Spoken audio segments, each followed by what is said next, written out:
Ja aitäh, head kaasvõitlejad ja juhataja ja kõik, kes meid ja seda debatti on jälginud läbi interneti. Ja iseenesest ju väga hea eelnõu, väga hea algatus.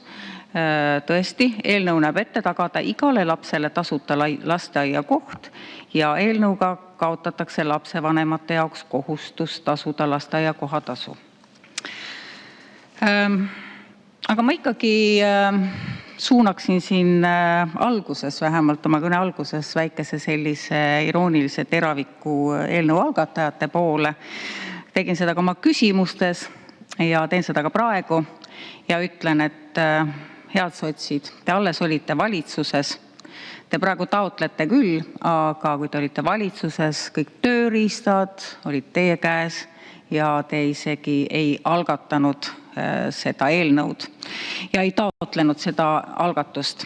Ja tuletan teile ka meelde, et kuigi siin eelnõu ettekandja ütles, et lapsed on alati olnud sotside prioriteet, siis ma tuletan meelde ikka sedasama, et nii kui te saite valitsusse, just nimelt sellesse viimasesse valitsusse, kus teie olite, võtsite kohe suurperedelt ära toetuse, emadelt tervisekindlustuse, kodus olevatelt emadelt, peredelt laste arvelt tulumaksu tagastuse ja loomulikult kehtestasite automaksu, mis lööb absoluutselt kõiki peresid, ühe lapsega peresid, kahe lapsega peresid, kelle eest teie väidetavalt seisate, ja ka neid suurperesid. Ja lööb ka kõiki neid peresid, kus veel lapsi ei ole, sest ka nemad lähevad poodi ja kuhu on toodud kaubad autodega ja maksavad selle eest rohkem ja peavad mõtlema, kas nad üldse riskivad neid lapsi saada. Aga meie muidugi seda eelnõud siin toetame, sest me oleme alati seda meelt olnud. Näiteks 2025. aastas ka Postimehe analüüs ütles, et tasuta lasteaiakoht, see küll Tallinna kontekstis, eelkõige on siis Keskerakonna ja EKRE teema ja tõesti see ettepanek on olnud meil läbivalt üleval siis valimistest valimistesse. No suvel tõstis selle teema lauale korraks Tallinnas ka Reformierakond, kes lihtsalt intseneeris sellega Tallinnas võimutüli ja paljastas sellega oma poliitilist rumalust, aga jäägu see sinna. Ja sotsid olid muidugi selle vastu ja nagu õieti öeldakse, et põhjusi leiab muidugi alati ja eks ta ole, põhjused on ühes omavalitsuses ühed ja teises omavalitsuses hoopis võib-olla teised ja eks ta ole, seetõttu tulekski siis lasteaia kohatasu osas üleriigiliselt midagi ette võtta. Ikkagi ei saa. Reformierakonnast peab rääkima, et Reformierakonnast oleme pidanud siin palju kuulma, aga lasteaia kohatasu kaotamisel me ei pääse neist üle ega ümber. See on väga irooniline, aga väga eluline fakt, et nõudes tasuta lasteaia kohta siis populistlikult ühes omavalitsuses on nad olnud aastaid ju võimul ühes teises omavalitsuses, kus oli üks kõrgemaid lasteaia koha maksumusi üldse ja siin on räägitud Tartust, räägitud Rae vallast ja nad ei ole käitunud teps mitte oma sõnade järgi ja see asjaolu tuleb ilmselt täna ilmsiks taaskord ka siin saalis, kus seesama Reformierakond juhib protsesse, olenemata sellest, et nende toetus üleriigiliselt on väga madal, ikka juhivad nad protsesse ja juba komisjonist on tulnud siis ettepanek see eelnõu tagasi lükata.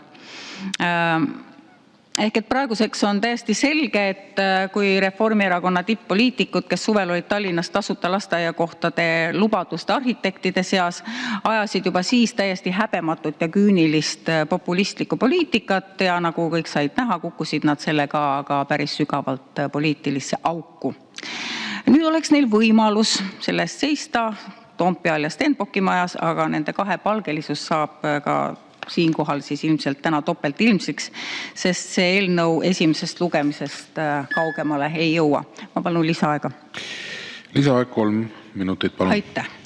Lasteaed muidugi võiks ja peaks olema lapsele inimõigus.